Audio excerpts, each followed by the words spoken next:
Good afternoon and welcome to another A-Push video with Mr. Pate for Barlow High School. Today we're talking about the progressive presidents, we're talking about Roosevelt, we're talking about Taft, and we're talking about Wilson. The first president we're going to talk about is Roosevelt. Roosevelt is going to be doing a number of things. He sets the tone in the long term and in the short term of being the first real progressive president. How does he do this? Roosevelt is going to take on the trusts.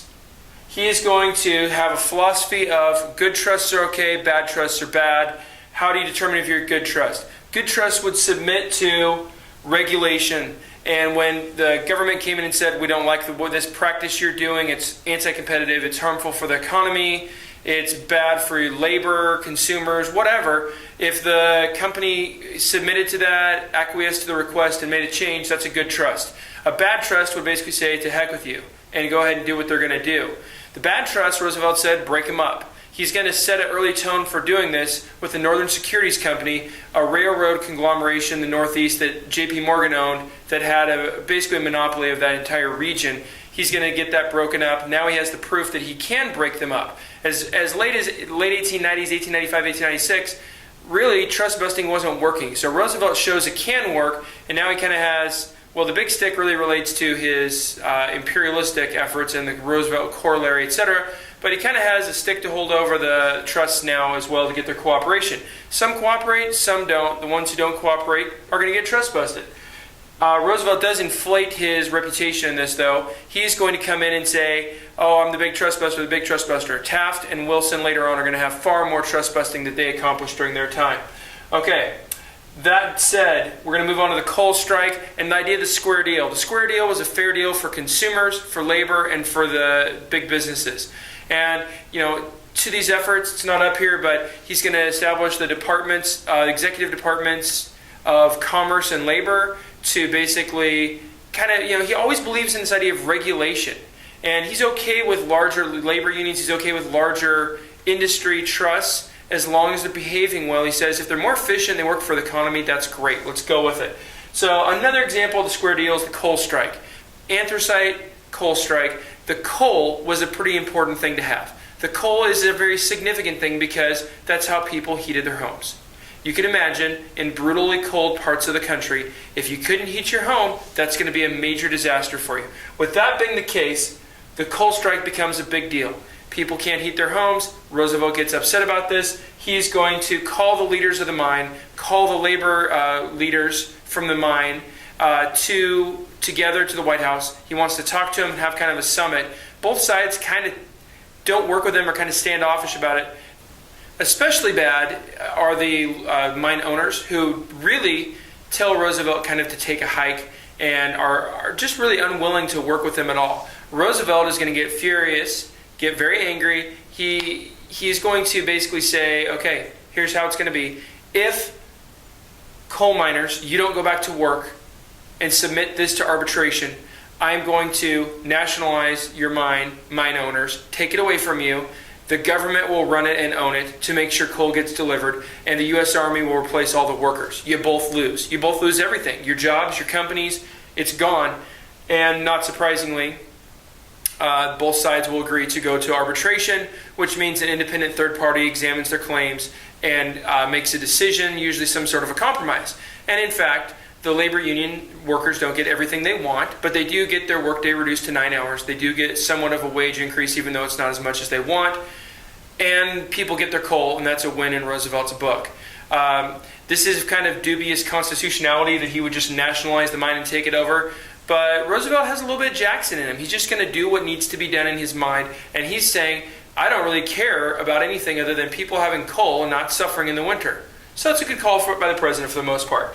The Hepburn Act is going to be a new law that's passed that strengthens the Interstate Commerce Commission. And basically the Interstate Commerce Act, which established the commission. And it's going to say that the railroads, it tightens down the controls on them in terms of publishing their rates and having fair rates and having no price discriminations and things of that nature, that basically it's going to better regulate the behavior of the railroads. And again, you kind of see regulation, not domination, is kind of the Roosevelt way. Consumer protection is another one. Roosevelt is going to be very influenced by the muckrakers, particularly Upton Sinclair, who is going to give he's going to write The Jungle, probably the most famous muckraking example, talking about the Chicago meatpacking industry and how nasty it was, what was in that meat, and how they did the basically meatpacking process, how gross it was, and how the standards of cleanliness and stuff were non-existent, basically. So he's going to really get into this issue and say, okay, I'd like to know a little bit more about what I'm eating, and thank goodness he did. This is one we directly benefit from today. Two things that get passed. The Pure Food and Drug Act is going to come along and be significant because it's going to regulate medicines as well as food, what is in it. They have to publish the ingredient list and have purity standards, and they basically they're open to regulation to basically be monitored for their practices of how they're doing their food preparation and stuff. Big step forward. Meat Inspection Act obviously deals with the meat packing industry as well. In all of these areas, Roosevelt certainly shows things that are really benefiting the consumer, the society as a whole. Conservation is kind of the last major Roosevelt area we'll talk about. Roosevelt is going to set aside a massive amount of forest land. He's going to establish new national parks. He's going to designate zones that are good for mining, zones that are not good for mining, and really a lot of preservation of land for the future. Very forward-thinking planning and work on Roosevelt's part.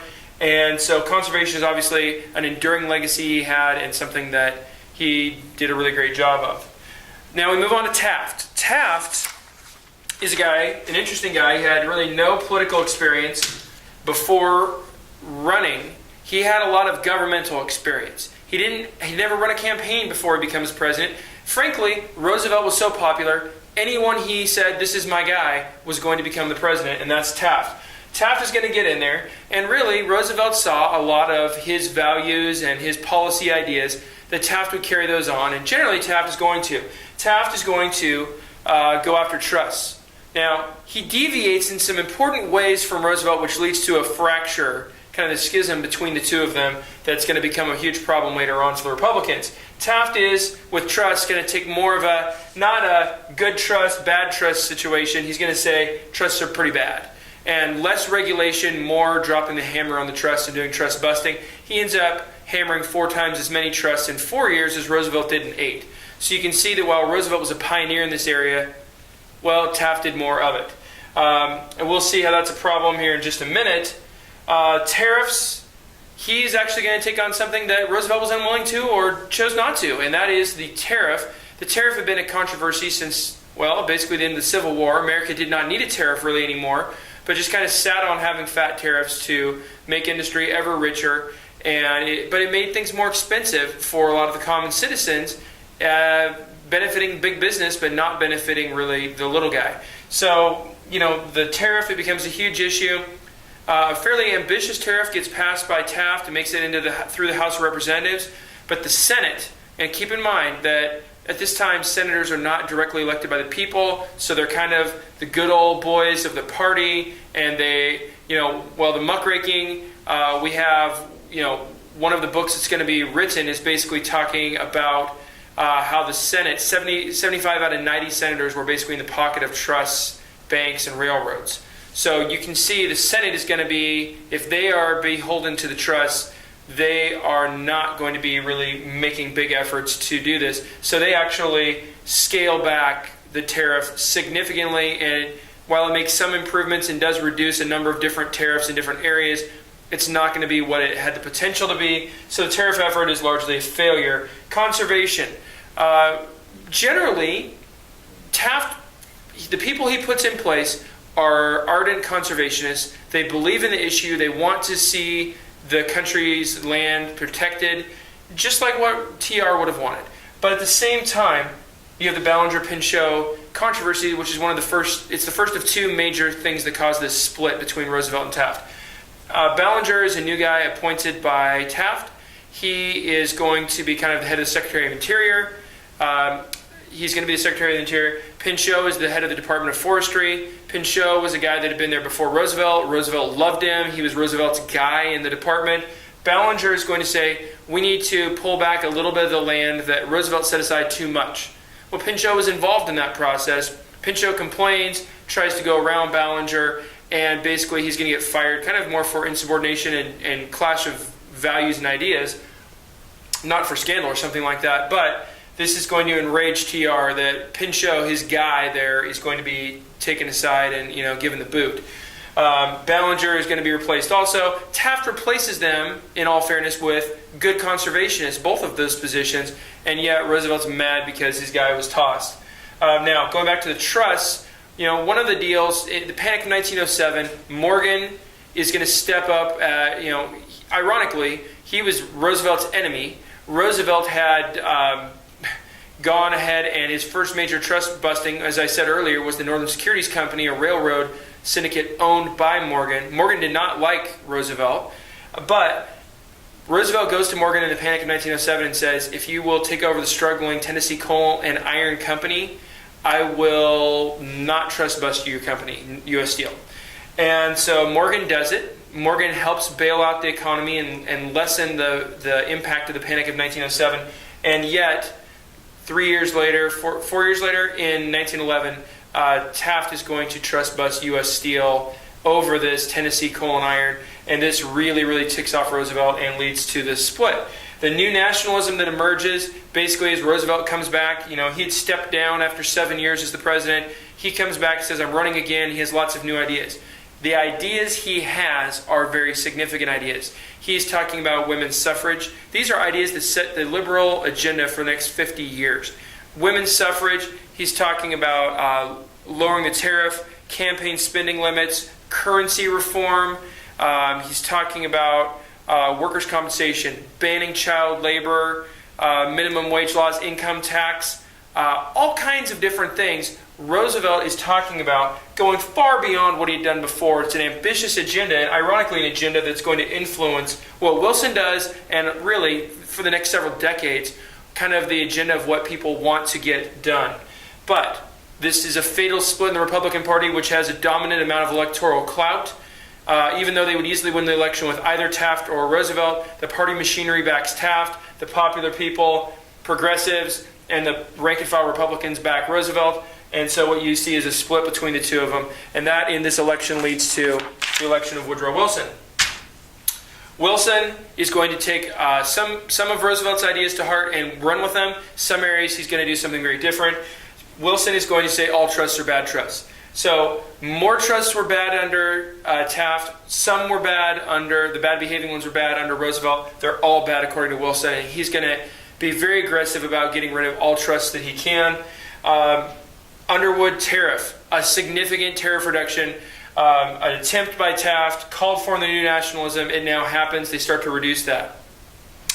Amendments that are going to appear during this time. Direct election of senators comes during the Wilson years, although that's, of course, done by Congress officially. They're also going to have first graduated income tax is going to be another constitutional amendment.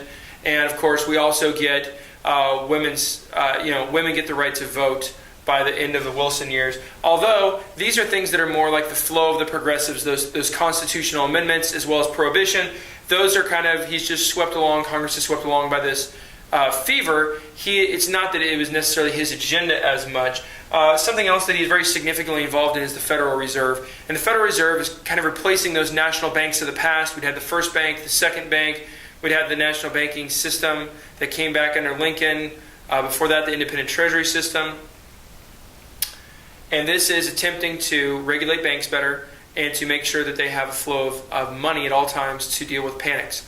They don't get it completely right at this time. It's actually going to not be until they fix some things during the New Deal after the Great Depression has occurred. But that's all the time we have for today. Stay classy, Sam Barlow.